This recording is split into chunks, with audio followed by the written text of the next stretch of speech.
The sickly sweet scent of disinfectant couldn't mask the tension hanging in the hospital corridor. I lingered outside room 342, my hand frozen on the medication cart, as my husband's voice drifted through the partially open door.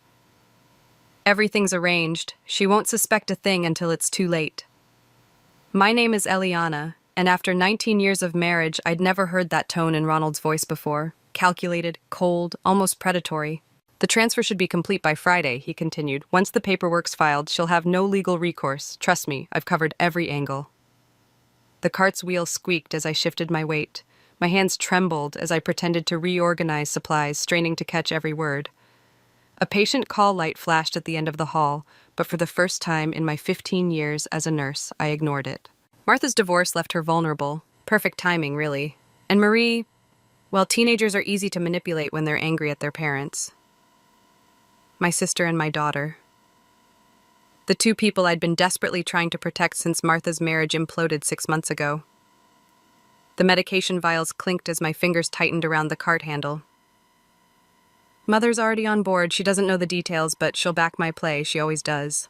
Of course my mother would side with Ronald. She'd worshipped him since the day he'd walked into our lives, the successful businessman who'd swept her eldest daughter off her feet. If she only knew what I'd discovered in the past few weeks.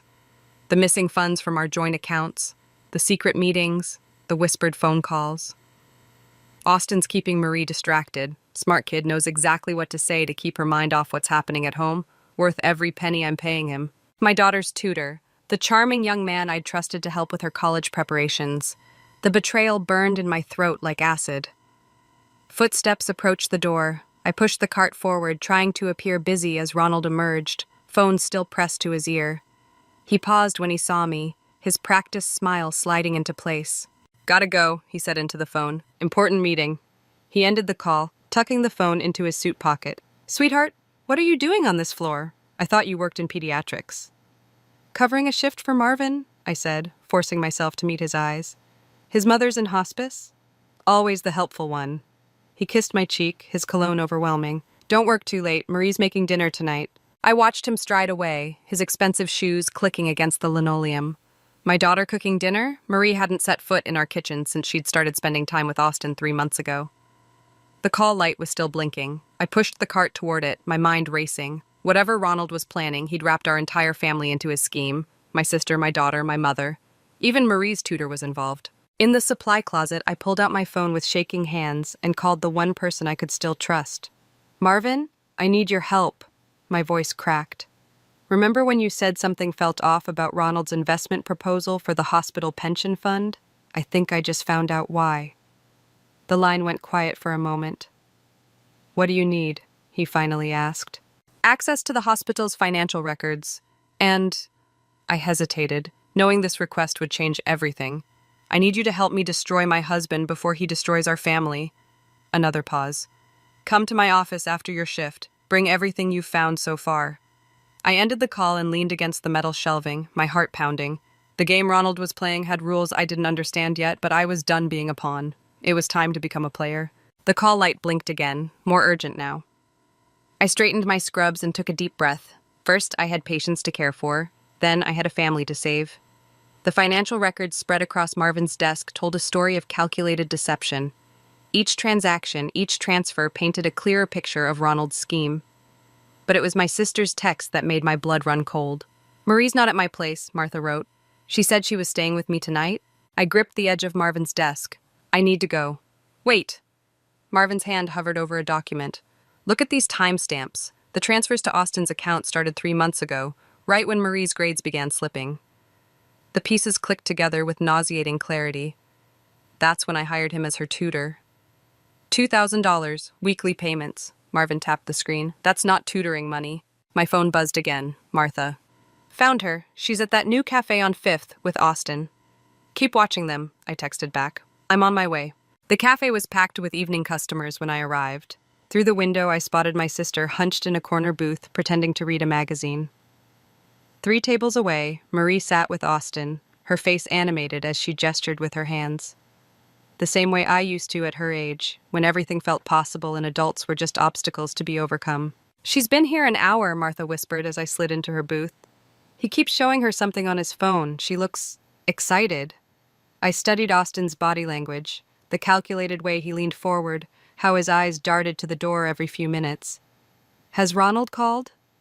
Twice. I covered for her. Martha's fingers drummed against her coffee cup. Eliana, there's something else. Elijah called me this morning. The mention of her ex-husband's name made me turn. What did he want? He asked about Ronald, specific questions about his business practices, his partners. She lowered her voice. He said he's been investigating him for months, that Ronald's involved in something bigger than we realize. At Marie's table, Austin stood suddenly, heading toward the restroom. His phone lay face up on the table. Watch my purse, I said, standing. Eliana, don't... But I was already moving, timing my path to intersect with Marie's table. My daughter's eyes widened as I approached. Mom, what are you... I snatched Austin's phone, my fingers flying over the screen before it could lock. Messages, recent calls, photos. Hey! Austin's voice cut through the cafe chatter. What do you think you're doing? The last opened message thread caught my eye, from Ronald. Keep her occupied, whatever it takes. Marie grabbed for the phone. Mom, stop it. You're embarrassing me. I held the device out of reach, scrolling frantically. More messages appeared. Dates, times, instructions. A photo of bank documents. My signature forged. Austin reached us, his charm replaced by something harder. Mrs. Eliana, that's private property. Like the property you're helping my husband steal? The words came out sharp enough to draw stares from nearby tables. The tutoring was just a cover, wasn't it? What's he paying you to manipulate my daughter? Marie stood so quickly her chair toppled. He's not manipulating me. Austin's the only one who actually listens to me, who treats me like an adult. Marie, but she was already pushing past me, tears streaming down her face. Austin moved to follow her. I grabbed his arm. Touch my daughter again, and I'll make sure every college in the state knows what kind of tutor you really are. His mask slipped for just a moment, revealing something ugly underneath.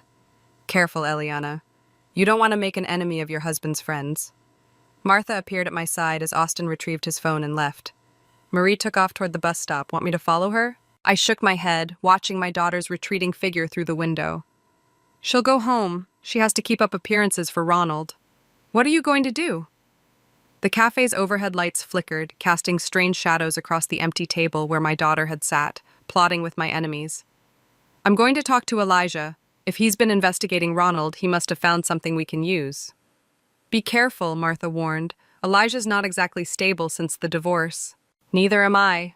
I gathered my purse, my mind already racing ahead to the next move in this dangerous game. Not anymore.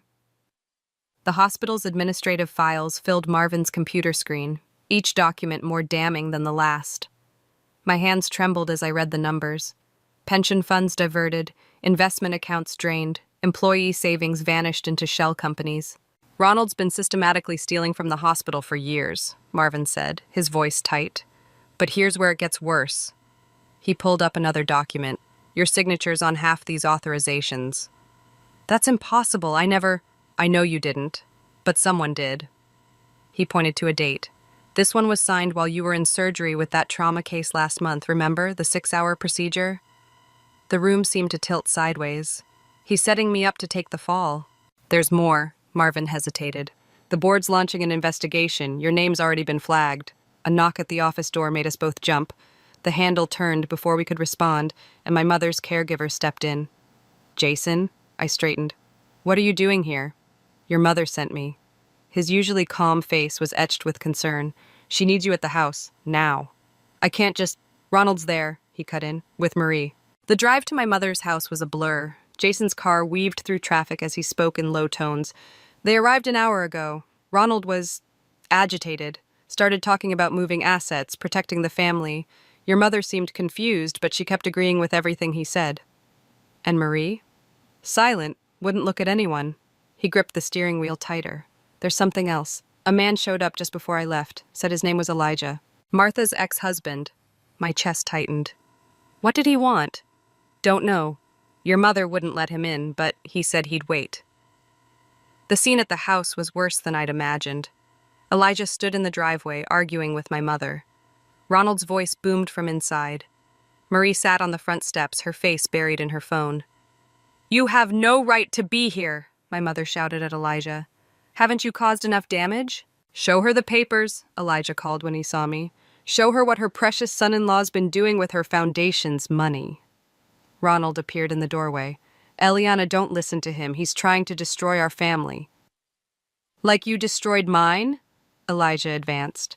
Tell them how you really made your fortune.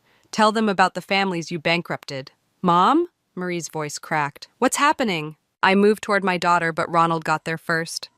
Go inside, sweetheart. This doesn't concern you. Everything concerns her, I said, including what you're paying Austin to do. The color drained from Ronald's face. Behind him, my mother gasped. You're all being manipulated, Ronald recovered quickly. Elijah's bitter about his divorce. He's turning you against me. The offshore accounts, Elijah interrupted. The forged documents, the missing pension funds. Should I keep going?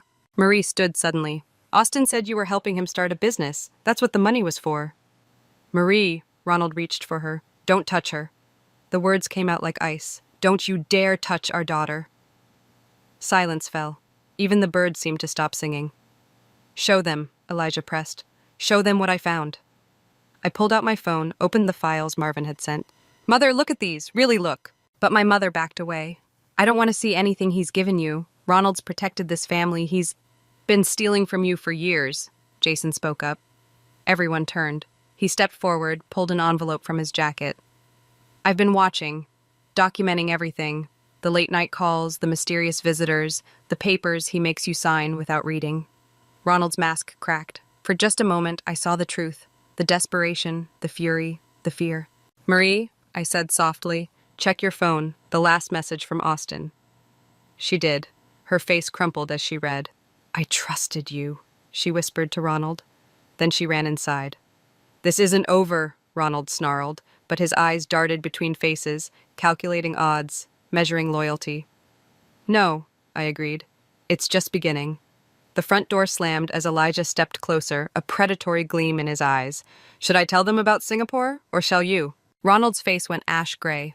Whatever Singapore meant, it was the key to everything. And suddenly I knew, this wasn't just about money anymore. This was about survival. The Singapore files lay scattered across Elijah's kitchen table like pieces of a shattered mirror, each fragment reflecting a different angle of Ronald's deception. 3 companies dissolved overnight, Elijah said, tapping a document. 48 employees left without severance. 1 man lost everything, his house, his savings. 2 weeks later, he drove his car off a bridge. My throat tightened. And Ronald? Walked away with millions, the same pattern he's using now with the hospital pension fund. He slid another paper forward. But here's what makes it personal. Martha's trust fund was part of that deal. The kitchen clock ticked loudly in the silence. Outside, rain peppered the windows, distorting the streetlights. Why are you showing me this? I asked. Because Ronald's about to do it again, but this time... Elijah's phone buzzed. He checked it, his expression darkening. Your mother's called an emergency family meeting, tonight. My own phone lit up with the message. Dinner at 7. Attendance mandatory. My mother's way of maintaining the illusion of control. She's choosing sides, I said. She already has. Elijah gathered the papers. Ronald's convinced her to transfer her estate into a new trust, one he controls. The doorbell rang, making us both jump. Through the rain-streaked glass, I recognized Jason's silhouette. Your mother sent me to fetch you, he said when I opened the door. His eyes darted to Elijah, then back to me. But there's something you need to know first. He pulled out his phone, played a recording. My mother's voice, thin with anxiety. The Singapore deal wasn't supposed to hurt anyone. Ronald promised. When was this? I demanded. Last night. She talks in her sleep sometimes, mentions dates, names. Jason lowered his voice. She knew about Singapore before it happened. She helped Ronald set it up. The betrayal hit like a physical blow. My own mother, complicit in destroying lives, including her younger daughter's future. There's more, Jason continued. Austin visited her yesterday morning. They talked about Marie's college fund. My hands curled into fists. She wouldn't dare. She already has. Elijah held up another document. The transfer was completed this morning. Ronald now controls every penny of Marie's education money. The pieces clicked together with terrible clarity. The tutoring, the late-night meetings, Austin's manipulation. It was all about isolating Marie, ensuring she'd side with Ronald when everything fell apart. My phone buzzed again. Martha. Marie's missing. Austin's not answering his phone. The world tilted sideways. I steadied myself against the door frame. I know where they'll be, Elijah said, grabbing his keys. The same place Ronald took his victims in Singapore. Somewhere public, somewhere they can't make a scene while he explains how this is all for their own good. The drive to the art museum was tense with unspoken fears. We found them in the East Wing, Ronald, my mother, Austin, and Marie. My daughter's face was streaked with tears as Ronald gestured at something on his tablet. "Just sign here, sweetheart," he was saying. "It's the only way to protect your future. The only thing she needs protection from is you." My voice carried across the empty gallery. Ronald's mask slipped for just a moment, revealing raw fury before smoothing into concern. "Eliana, you're not thinking clearly. Tell her, Gabrielle. Tell her how we're trying to help." My mother stepped forward, her designer handbag clutched like a shield. "Sometimes love means making difficult choices." "Like Singapore?" The words hit their mark.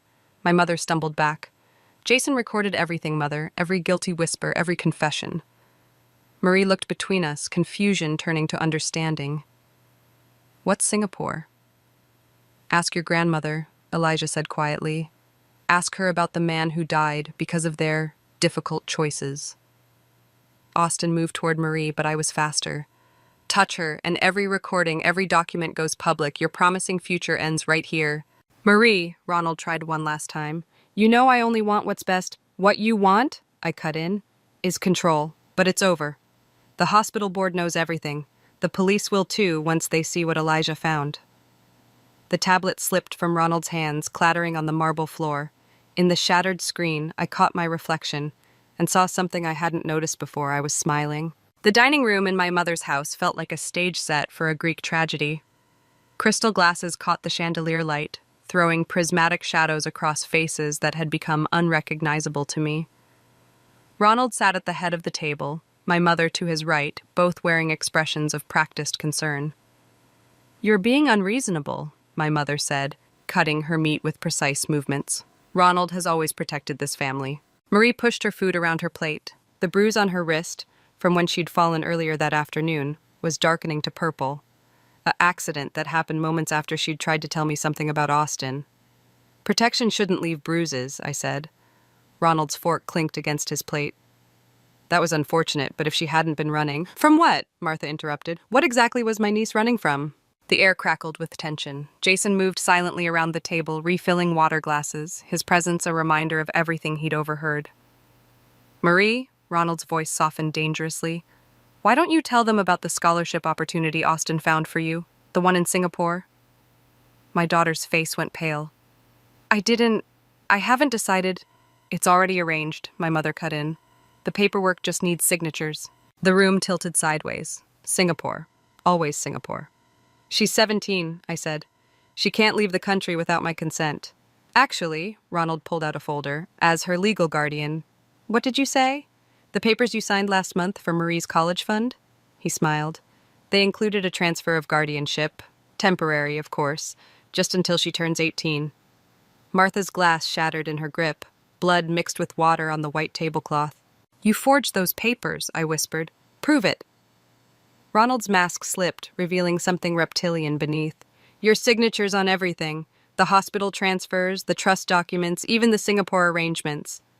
Who do you think they'll believe? The respected businessman or the unstable nurse who's been making wild accusations?" "Tell them," Marie suddenly burst out, "tell them what Austin really—" The crash came from behind me. I turned to see Jason sprawled on the floor, a serving tray overturned beside him. Marie screamed. "He's having a seizure," my mother cried. But I'd seen seizures. This wasn't one. Jason's eyes found mine as he convulsed, trying to form words. "Call an ambulance!" Martha grabbed her phone. "No!" Ronald stood. "I'll take him. My car's faster." "Don't!" Jason gasped. "The drink, he—" Understanding hit like a thunderbolt. I lunged for Marie's untouched water glass, but Ronald was faster. It shattered against the wall. "Mother," I said quietly, "what did you let him do?" She wouldn't meet my eyes. "Sometimes sacrifices—" "Sacrifices?" Martha's voice rose hysterically. "Like Singapore? Like that man who died?" Marie stood so quickly her chair toppled. "What man? What are you talking about?" "Your grandfather," Jason managed, his breathing labored. "Tell her about her grandfather." The color drained from my mother's face. Ronald moved toward Jason, but Marvin, who'd been silent until now, blocked his path. "The ambulance is coming," Martha said, "and the police." "You've lost control," I told Ronald, "of everything." His laugh was hollow. "Have I? Marie's still legally under my guardianship. The hospital board still has evidence of your fraud. And now a tragic accident at a family dinner." He glanced at Jason. "Stress can do terrible things to people." "Marie," I said, not taking my eyes off Ronald. "Get your things. You're leaving with Martha." "She's not going anywhere." Ronald's hand closed around Marie's arm. "Tell them, sweetheart, tell them how happy you are about Singapore." My daughter looked at me, then at the bruise on her wrist, then at Jason still gasping on the floor. Something shifted in her eyes. "You're right," she said quietly. "I should tell them everything." Sirens wailed in the distance. Ronald's grip tightened. "I should tell them about the recordings," Marie continued. "The ones Austin didn't know I was making. Every meeting, every threat, every promise about Singapore." She pulled out her phone. "Should we play them now?" The look on Ronald's face made me realize he wasn't the only one who could orchestrate a staged catastrophe. The hospital's fluorescent lights cast harsh shadows as I watched Jason fight for his life through the ICU window. The doctors had confirmed what I already knew: targeted poisoning, carefully dosed to look like natural causes. "He's stabilized," Marvin said, joining me, "but the police want to know why you delayed calling the ambulance." My hands curled into fists. "They think I was involved?" "Ronald's been talking to them, suggesting things." He hesitated. "The board suspended you pending investigation." A nurse I'd worked with for 10 years walked past, averting her eyes. My reputation, my career, everything I'd built, dissolving like sugar in rain. My phone buzzed. Martha. "Marie's gone." The world tilted sideways. "What?" "She went to get her laptop from the house. Austin was waiting. They left together 20 minutes ago." The memory of Marie's bruised wrist flashed through my mind. "Track her phone." "Already tried. It's off. But Elijah says he knows where Austin takes his targets. Some warehouse by the industrial park." "Don't move. I'm coming." But as I turned to leave, 2 police detectives blocked my path. "Mrs. Eliana," the older one said, "we need to discuss the incident at your mother's house and some concerning financial transactions." "My daughter's missing." "We know. Your husband's already filed a report. Claims you've been unstable, making threats." The fluorescent lights buzzed overhead like angry wasps. Through the ICU window, Jason's monitors beeped steadily, each sound a reminder of how Ronald had nearly killed him to keep him quiet. "Check his water glass," I said. "From the dinner. Check Jason's blood work. You'll find—" "The evidence has been contaminated," the younger detective cut in. "Your mother's housekeeper already cleaned everything up, on Ronald's instructions." Of course she had. Ronald never left loose ends. My phone buzzed again, an unknown number. The message contained one image, a photograph I'd never seen before. My mother, 20 years younger, standing beside a man I recognized from the Singapore files. The man who'd died. Below it, text appeared. "Ask your mother who really killed your father." The timestamp showed it came from Marie's phone. "I need to go," I told the detectives. "Now. If you leave the hospital, we'll have to—" Marvin stepped between us. "I'm invoking medical privacy laws. This conversation is over until her lawyer arrives." "They're taking Marie to Singapore," I said once we were alone. "Ronald's recreating his old pattern. But this time—" I showed him the photo. His face went gray. "Your father's car accident. It wasn't—" "An accident? Apparently not." The pieces clicked together with nauseating clarity. That's why my mother always supported Ronald. He helped her hide something. "Where are you going?" "To the warehouse. Martha and Elijah are meeting me." "The police will follow you." "Let them." I touched the ICU glass one last time. Jason risked everything to protect Marie. I won't let that be for nothing. But in the parking lot, my mother waited beside my car. "You can't stop this," she said. "Some secrets have to stay buried." "Like what really happened to my father?" She flinched. "You don't understand."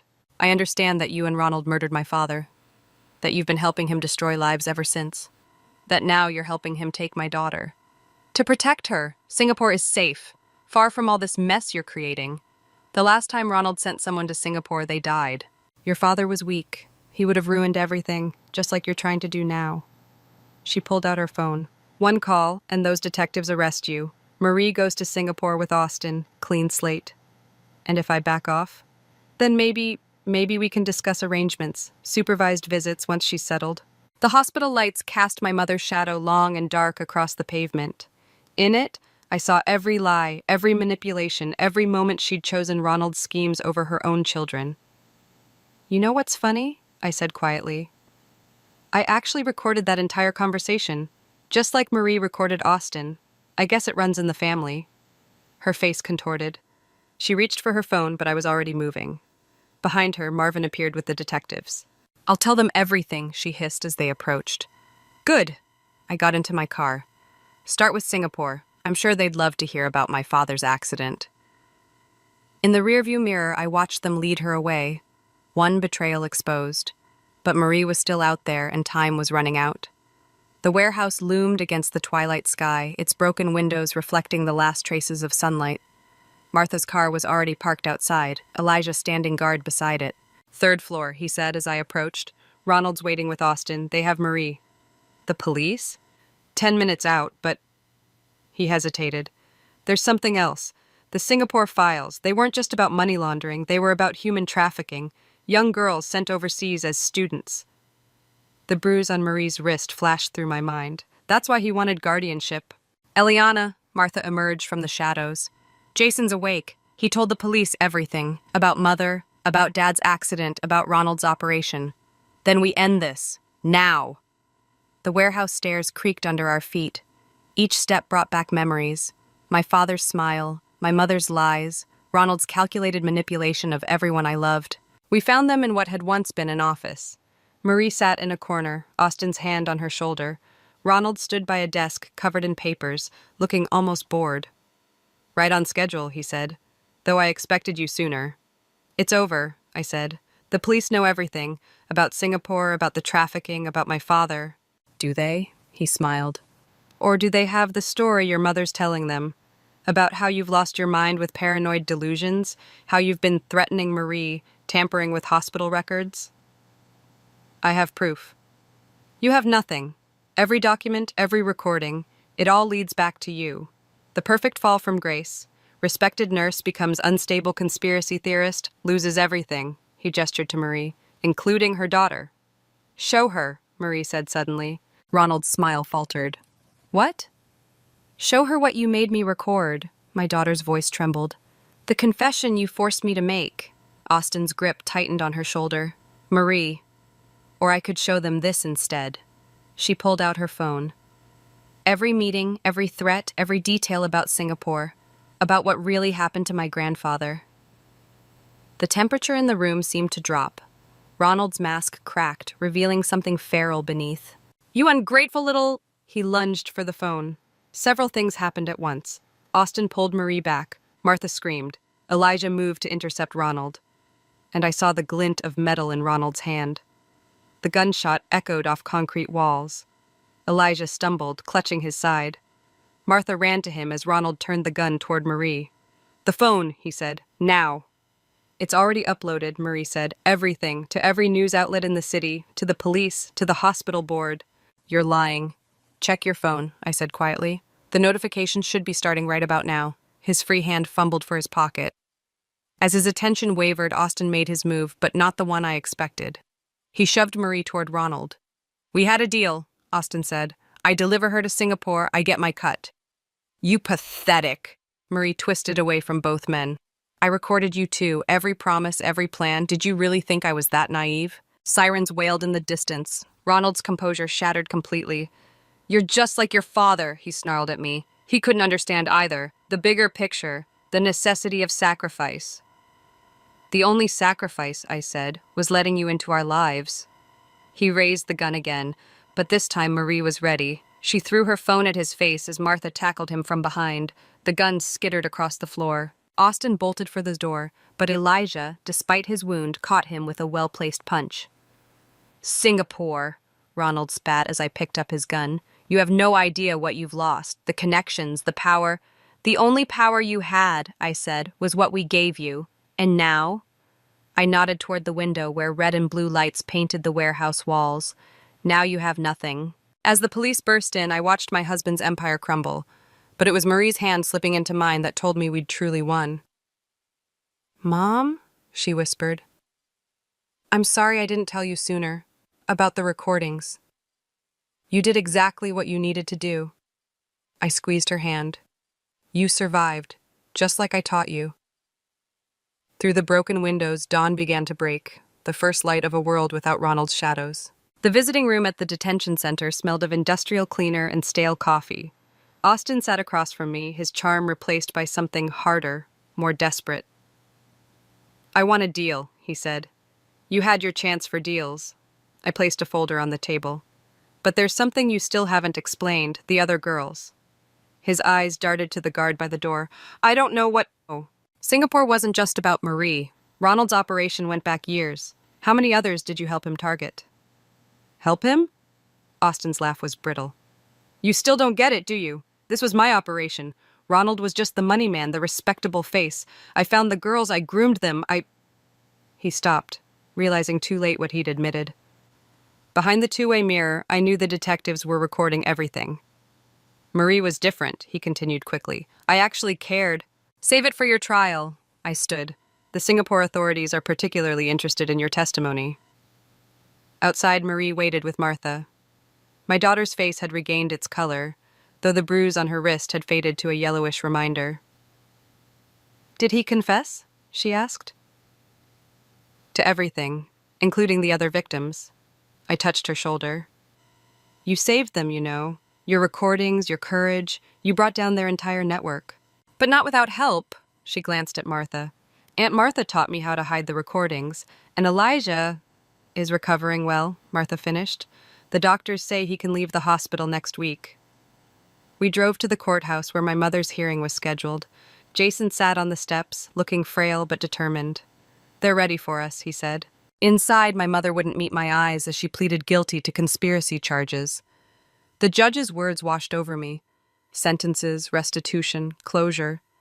But it was my mother's final statement that cut deepest. I thought I was protecting them, she said. Like I protected myself when their father threatened to expose my affairs. Ronald promised to make it look like an accident. Marie squeezed my hand as the bailiff led my mother away. At home, our new home, bought with the recovered funds from Ronald's accounts, I found Marie in her father's old study. She held a photograph I hadn't seen in years. My father teaching me to ride a bike, his smile bright and real. Do you hate her? Marie asked. Grandmother? No. I sat beside her. Hate takes too much energy, and we need that energy for rebuilding. The police found 3 more girls, she said quietly. In Singapore, they're coming home. Because of you. Because we fought back. All of us. She traced my father's face in the photo. Do you think he'd be proud? Of us exposing a trafficking ring? Of you being brave enough to gather evidence? Of our family choosing truth over comfortable lies? I smiled. Yes, but he'd be prouder of what we do next. Which is? Live, help others. Remember that revenge isn't about destroying people, it's about protecting those who can't protect themselves. The doorbell rang. Martha stood outside with Marvin and Elijah carrying takeout containers. The hospital board called, Marvin announced as we set up dinner. They've reinstated you, with back pay and an apology. And Ronald? Martha asked, talking to prosecutors, trying to save himself. Elijah's wound made him wince as he sat. But with Austin's confession, Marie placed the last plate on the table. Mom, I've been thinking about college.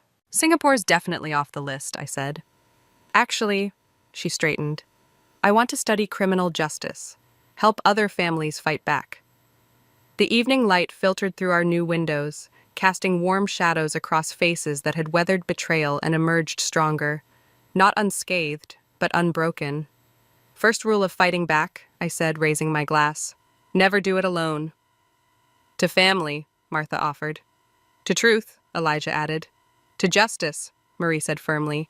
To all of it, I finished, and to whatever comes next. Outside, the sun set on the remnants of Ronald's empire, but inside, surrounded by the people who'd fought beside me, I finally understood.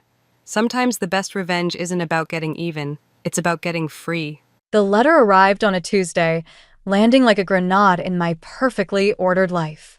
I almost missed it, buried between bills and junk mail, but my grandmother's lawyer's firm name caught my eye.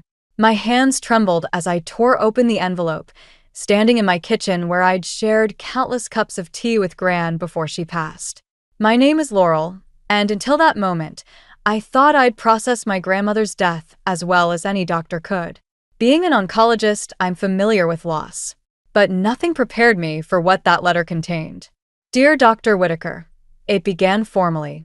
In accordance with your grandmother's final wishes, we are to deliver the enclosed key and instructions to you exactly 6 months after her passing. A small brass key fell into my palm as I unfolded the letter. My throat tightened. I recognized it immediately. It belonged to Gran's antique writing desk, the one piece of furniture she never let anyone touch. The contents of the locked drawer, the letter continued, include your grandmother's personal diary and several documents she believed you should see. She was explicit that these materials be reviewed by you alone. My phone buzzed. Mother's name flashed across the screen. Marjorie Whitaker. 20 years of minimal contact, and suddenly she was calling daily since Gran's death. I let it go to voicemail, just like I had every other time.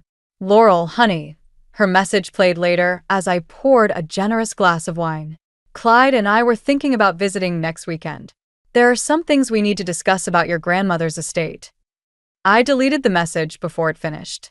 Classic Marjorie, absent for most of my life until money entered the equation. The same woman who left me with Gran when I was 12, running off with Clyde Harrington to start a new family, one without the burden of a preteen daughter. The key felt heavy in my pocket as I drove to Gran's house, my house now, though I hadn't changed a thing since the funeral. The porch light still burned, just as she'd always kept it. For strays, she used to say, both the four-legged and two-legged kind. Inside, everything remained exactly as she'd left it. The writing desk stood in its corner of the study, dark mahogany gleaming in the afternoon light.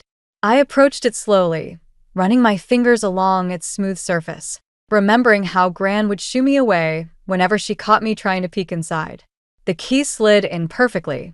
The drawer opened with a soft click. Inside lay a leather-bound journal, its pages yellow with age, and beneath it, a stack of letters bound with faded ribbon. My hands shook as I lifted out the journal, Gran's familiar handwriting flowing across its pages. The first entry was dated 20 years ago, the day after my mother left. My dearest Laurel, it began, if you're reading this, I'm no longer here to protect you from the truth. There are things you need to know about your mother's departure, things I've kept hidden to spare you pain. But you're stronger now, and it's time you understood the real reason Marjorie left that day. My phone buzzed again. This time, it was my half-sister Ruby's name on the screen. Sweet, innocent Ruby, who'd tried so hard over the years to bridge the gap between our broken family halves. I hesitated, then declined the call. Whatever secrets this journal held, whatever truths Gran had kept hidden, they could change everything. The carefully constructed walls I'd built around my heart, the professional distance I'd maintained from my mother's new family, all of it might crumble once I turned these pages. I poured another glass of wine and settled into Gran's favorite reading chair. Outside, storm clouds gathered, casting the study in shadows. Perfect weather for unearthing family secrets. Taking a deep breath, I began to read. Gran's diary entry from that night hit me like a punch to the gut. I had to set it down, my hands trembling as I paced the study. The storm outside had picked up, rain pelting against the windows like accusations. Your mother came to me that morning, Gran had written, desperate and afraid. She said Clyde had given her an ultimatum, leave with him that day, or he'd ensure she never saw a penny of his family's money again. But there was more to it than that. Something darker that made her hands shake as she spoke. The entry ended there, the next page torn out. Classic Gran, leaving breadcrumbs instead of answers. I was about to close the diary when something slipped from between its pages, a photograph I'd never seen before. My mother, much younger, holding me as a baby. But it was her expression that caught me off guard. She was looking at me with such raw love it made my chest ache. The doorbell rang, startling me so badly I dropped the photo. Through the rain-streaked window, I caught a glimpse of Ruby's red umbrella. "I know you're in there," she called out, her voice muffled by the storm. "Your car's outside, Laurel. Please, we need to talk." I considered pretending I wasn't home, but Ruby had inherited Gran's persistence. She'd camp out all night if she had to. "You look terrible," she said when I opened the door. She brushed past me, shaking water from her coat. "Have you been crying?" "I don't cry," I said automatically, but my reflection in the hallway mirror betrayed me. "What are you doing here, Ruby?" "Dad's planning something." She twisted her hands together, a nervous habit she'd had since childhood. "He's been making calls, meeting with lawyers. I overheard him tell Mom that he's found a way to contest Gran's will." The diary suddenly felt like it was burning a hole through the desk drawer. He can't. "The will is ironclad. There's something else." Ruby lowered her voice, glancing around as if Clyde might materialize from the shadows. "He's got papers, old ones, from before Mom married him." I couldn't see what they were, but a crash from upstairs cut her off. We both froze, staring at the ceiling. "I thought you said you were here alone," Ruby whispered. I was already moving toward the stairs, grabbing Gran's old tennis racket from the umbrella stand, the closest thing to a weapon within reach. Ruby followed close behind, her phone's flashlight beam bouncing off the walls. The noise had come from Gran's bedroom. The door stood slightly ajar, though I distinctly remembered closing it earlier.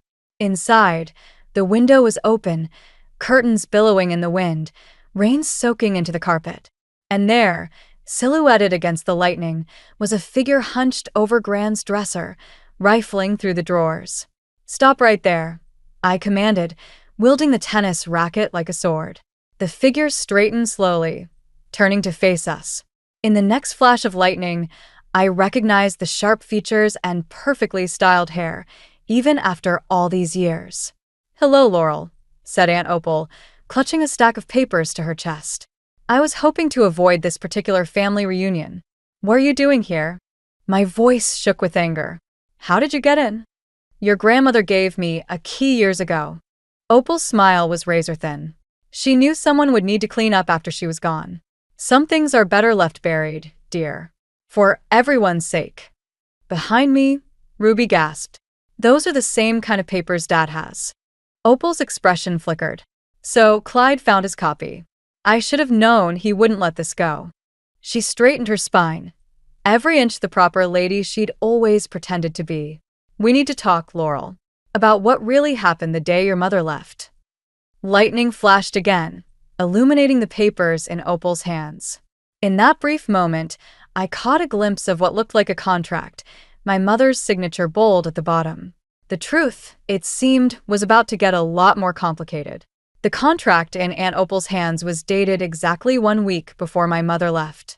I stared at it through burning eyes as we sat in Gran's kitchen, the storm still raging outside. Ruby had made coffee none of us were drinking. "It's a custody agreement," Opal said, sliding the papers across the table. "Your mother signed away her parental rights. Not because of Clyde's ultimatum, but because of something else entirely." My hands wouldn't stop shaking as I read. Legal jargon filled the pages, but one paragraph stood out. "In exchange for maintaining silence regarding the events of March 15, 1999, Marjorie Whittaker agrees to." "What happened on March 15th? I demanded. Opal's face tightened. "That's not my story to tell." "But your mother didn't abandon you for money, Laurel. She left to protect you." Ruby leaned forward, her coffee forgotten. "Protect her from what?" Before Opal could answer, my phone buzzed. Marjorie's name flashed on the screen again, but this time, there was a text. "Clyde knows about the contract.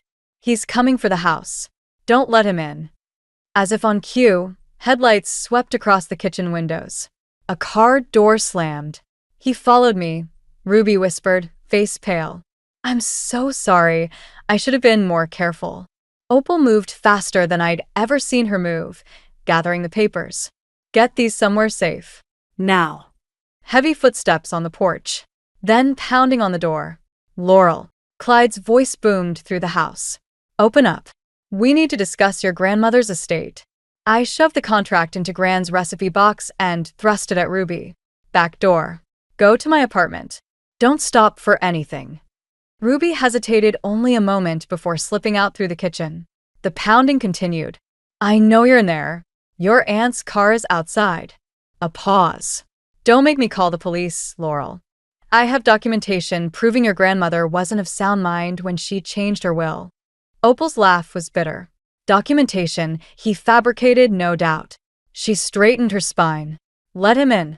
It's time we ended this charade. Are you insane? I hissed, but I was already moving toward the door. 20 years of questions were about to be answered, one way or another. Clyde burst in the moment I turned the lock, rain dripping from his expensive coat. He'd aged since I'd last seen him, but his eyes were still cold and calculating. Where is it? He demanded, scanning the room. Hello to you too, stepfather, I said, ice in my voice. Please come in. Make yourself at home. Don't play games with me, girl. That contract could ruin everything I've built. The contract you used to blackmail my mother? The words felt like poison in my mouth. Or is there another one I should know about? Clyde's face darkened. Your mother made her choice. She knew what would happen if she ever told you the truth about that night. What truth? My voice cracked. What was so terrible that she had to leave her own daughter? The truth, a new voice said from the doorway, about what your father really did to me. We all turned. There stood my mother, soaked from the rain, looking smaller than I remembered. But her eyes were steel as she faced Clyde. You promised, he growled. You signed. I promised to stay quiet to protect my daughter, Marjorie said. But she's not a child anymore. And I'm done letting you use my past against me. She turned to me, tears mixing with raindrops on her face. Your father didn't die in an accident, Laurel. He was murdered. And Clyde. She took a shuddering breath. Clyde helped cover it up. The kitchen clock ticked loudly in the silence that followed. Outside, lightning flashed, illuminating all our faces in stark white. The guilty, the innocent, and those of us somewhere in between. I looked at my mother, really looked at her, and saw for the first time the weight she'd been carrying all these years. The choice she'd made wasn't about money at all. It had been about survival. Police lights flashed silently outside Gran's house as Detective Morris took our statements. It was nearly midnight, and the truth about my father's death hung in the air like smoke. Clyde had disappeared into the back of a patrol car an hour ago, leaving chaos in his wake. Let me get this straight, Morris said, reviewing his notes. Your father's car accident in '99 wasn't an accident at all? My mother sat across from me, hands wrapped around a cold cup of tea. She hadn't stopped shaking. Frank was going to expose Clyde's embezzlement scheme.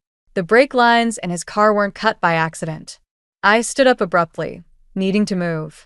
20 years of believing my father had died because of black ice on a dark road, and now this. Why didn't you tell someone? Why didn't you go to the police back then? Because of these. Aunt Opal spread out more papers on the table, photographs this time. They showed my father's car, but there was something else. Something that made my stomach turn. Clyde made it look like your father had been drinking. He planted evidence.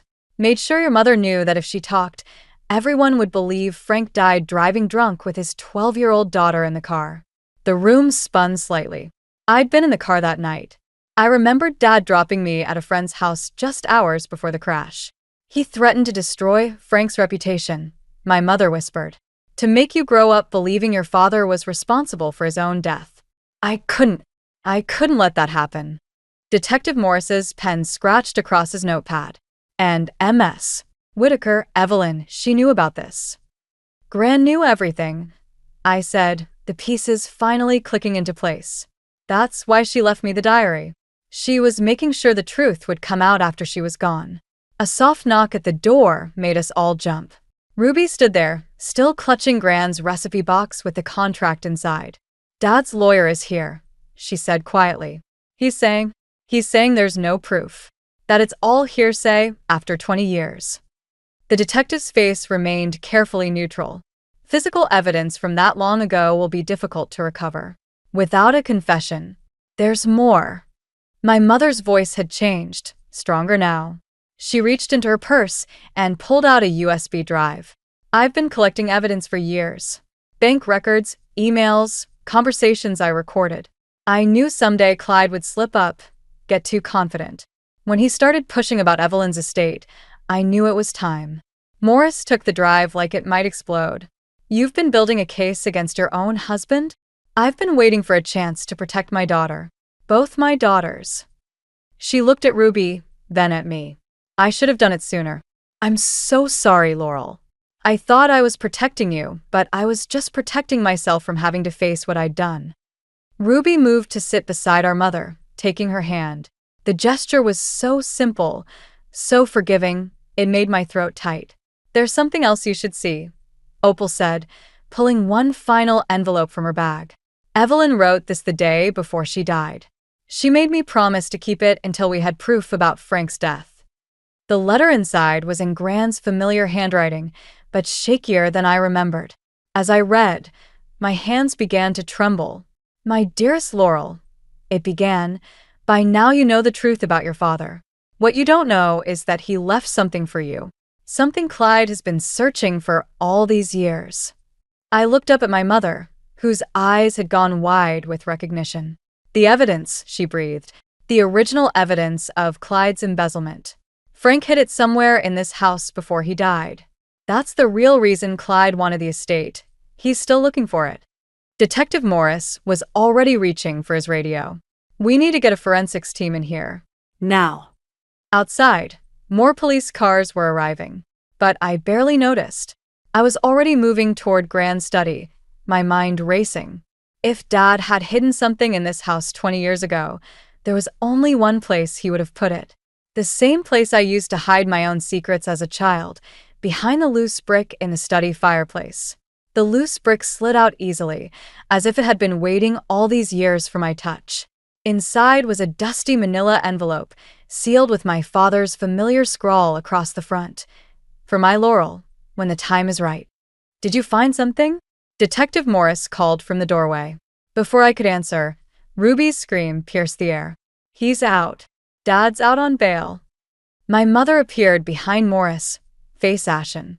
That's impossible. The evidence. His family's lawyers moved fast, Morris said grimly. We need to get that envelope into evidence now.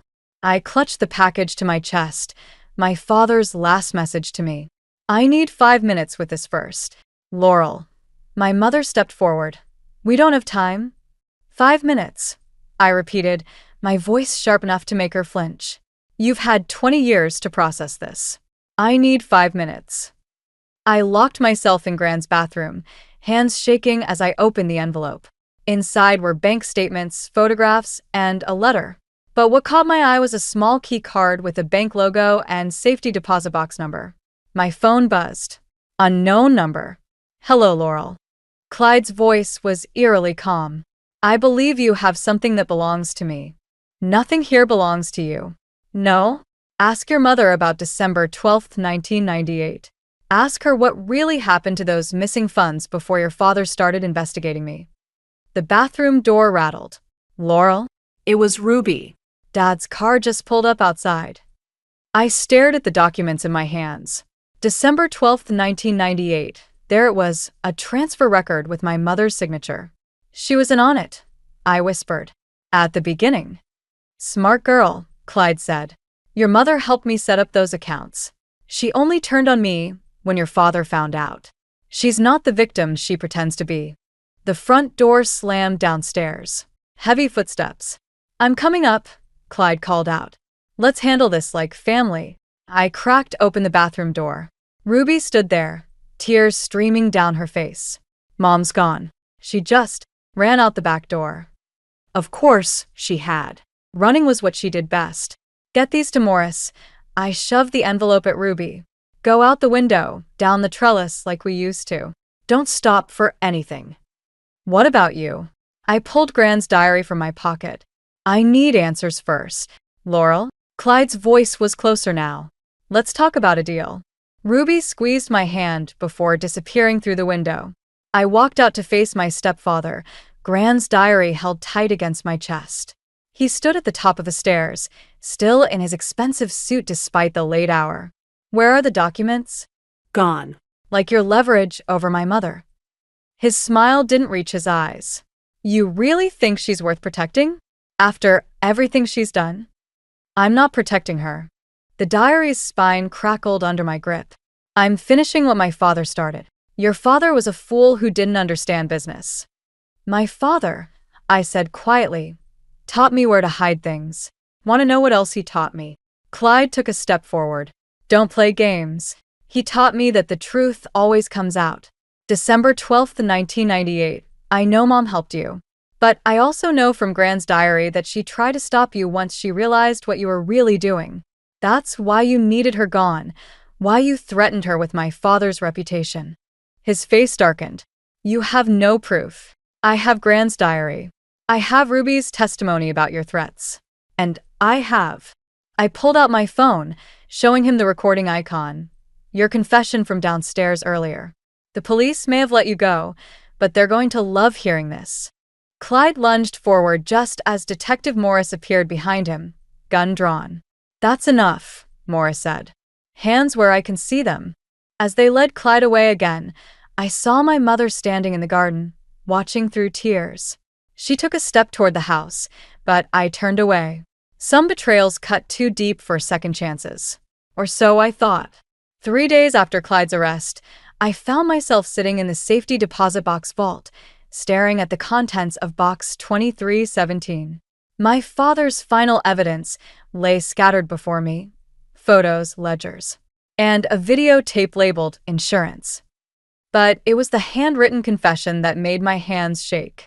My mother's confession, dated the day before my father died. The bank manager cleared his throat. Dr. Whitaker, your sister's here. Ruby looked exhausted as she slid into the chair beside me. Mom's asking for you. She's not doing well. She's doing exactly what she's always done, I said, spreading out the confession. Running, hiding, lying. She tried to make it right. Ruby's voice cracked. That confession proves it. She was going to turn herself in, turn Dad in too. And Dad died before she could. The words tasted bitter. How convenient. The police found something else. Ruby pulled out her phone, showing me a video. Security footage from the bank, dated December 12th, 1998. My mother, younger and terrified, standing at a teller window while Clyde loomed behind her. His hand gripping her arm, hidden from the teller's view. She was his victim too, Ruby whispered. I shoved back from the table.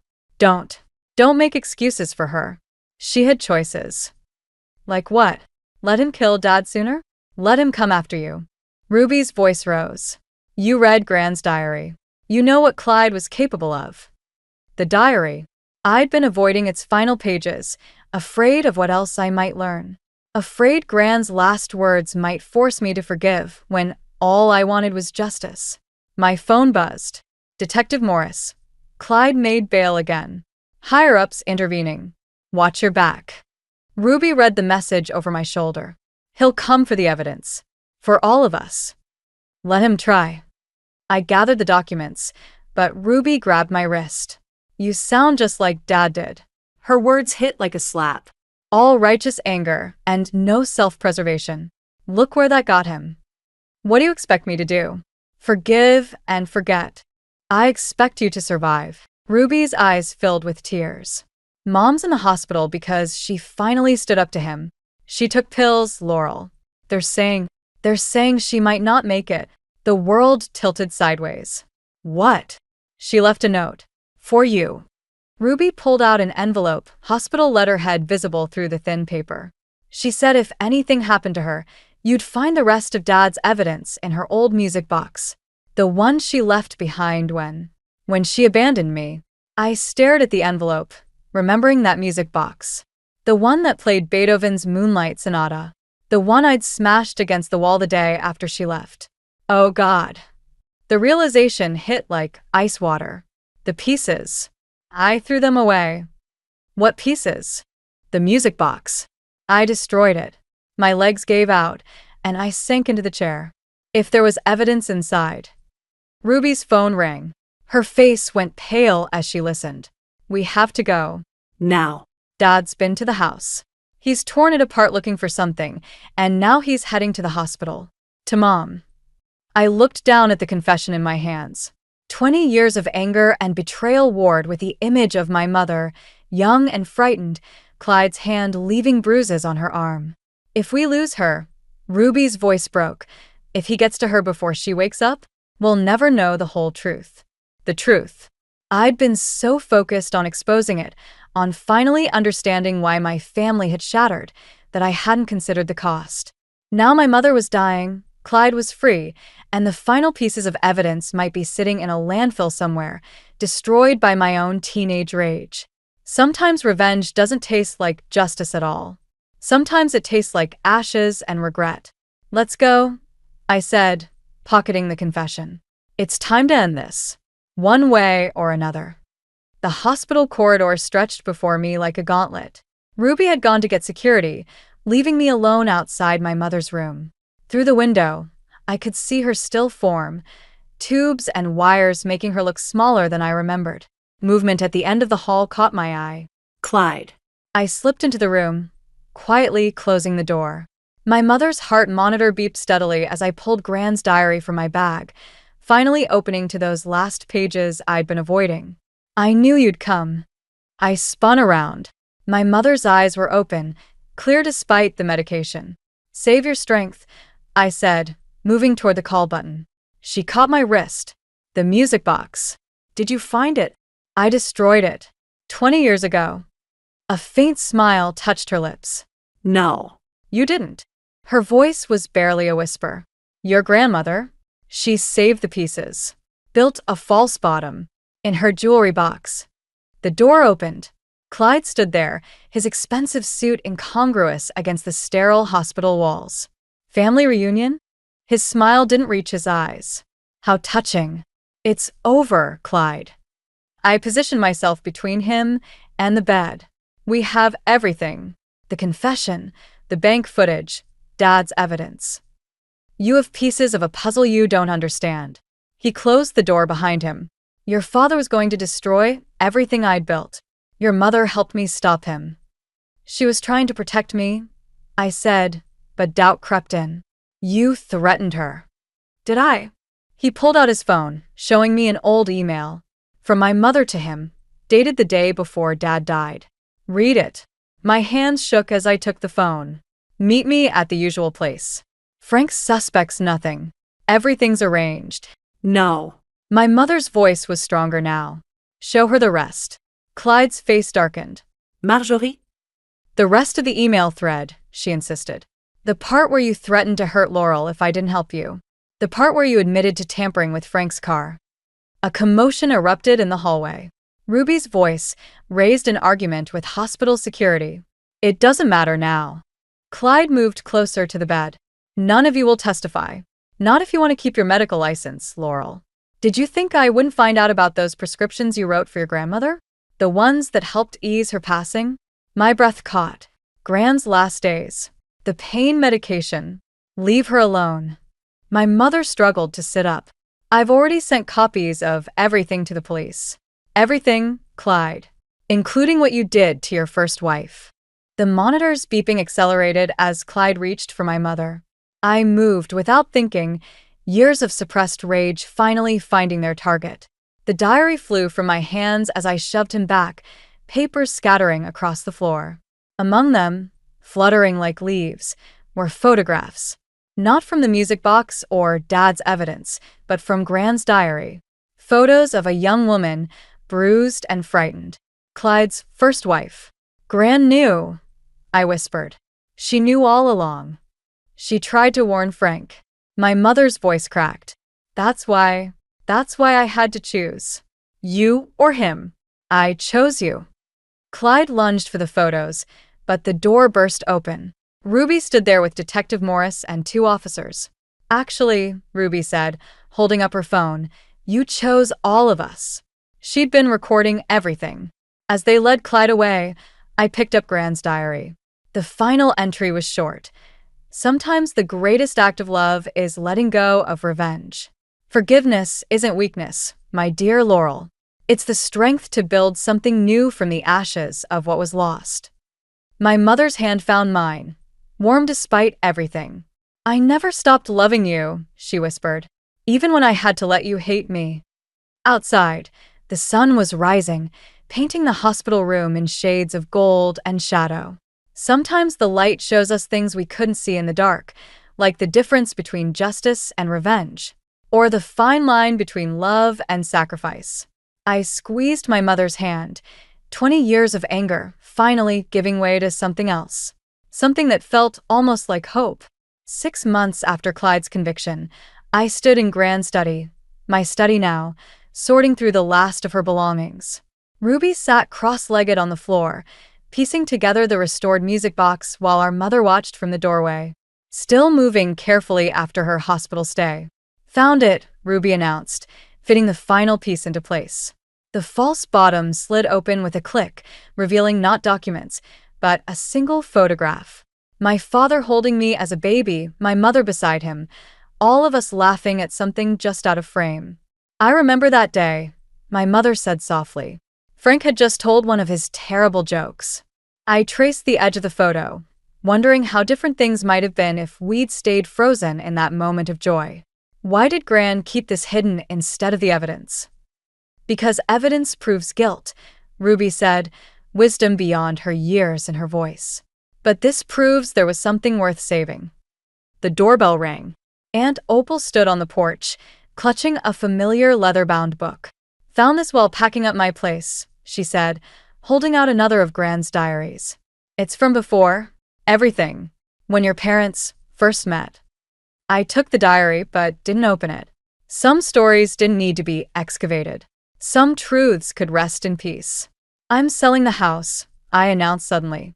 3 pairs of eyes turned to me in surprise. But it's your home, my mother protested. Everything you fought to protect was never about the house. I moved to the window, watching shadows stretch across Gran's garden. It was about understanding why. Why you left, why Dad died, why Gran kept so many secrets. But understanding doesn't mean we have to live in the shadow of those choices forever. Ruby stood, brushing dust from her jeans. Where will you go? There's a practice opening up near the coast. They need an oncologist. I turned back to my family, this patchwork of broken pieces we were slowly fitting back together. It's only an hour away. Close enough for Sunday dinners, far enough to start fresh. My mother's hands trembled as she picked up the music box. When she wound it, Moonlight Sonata filled the room, each note carrying echoes of the past. Your grandmother wrote something else, Opal said quietly. In that last diary, about revenge and forgiveness being 2 sides of the same coin, both ways of holding on to pain. And what's the alternative? I asked. Ruby answered, letting go. Later that night, after everyone had left, I sat in Gran's chair one last time. The study felt different now, lighter somehow. On my laptop, an email from Detective Morris waited. They'd found more of Clyde's victims, other families he'd tried to destroy. My testimony wouldn't be needed at the new trials. I closed the laptop without responding. Let someone else carry the torch of justice. My war was over. The music box sat on the desk, moonlight gleaming off its restored surface. Inside, beneath the false bottom, I'd placed a new photograph, one taken last week at Ruby's graduation. My mother and I flanking her, all of us smiling despite the years of pain between us. Or maybe because of them. Gran's final diary entry had been right. The strongest families aren't the ones that never break, but the ones that learn to rebuild from the pieces. I packed the music box carefully in my bag. Tomorrow, I'd start looking for coastal properties. Something with big windows and a garden, where shadows couldn't linger. Maybe with room for guests. As I locked up the house one last time, I thought I caught a whiff of Gran's perfume, heard the echo of her laugh. But when I turned, there was only moonlight and the soft whisper of leaves in the garden she'd loved so much. Some ghosts, I was learning, don't need to be exorcised. Some can stay, teaching us how to love better, forgive deeper, live fuller. And sometimes, the best revenge isn't revenge at all. It's building something beautiful from the ashes of what was lost. I drove away from my grandmother's house for the last time, the music box safe beside me, carrying its cargo of broken melodies and new beginnings.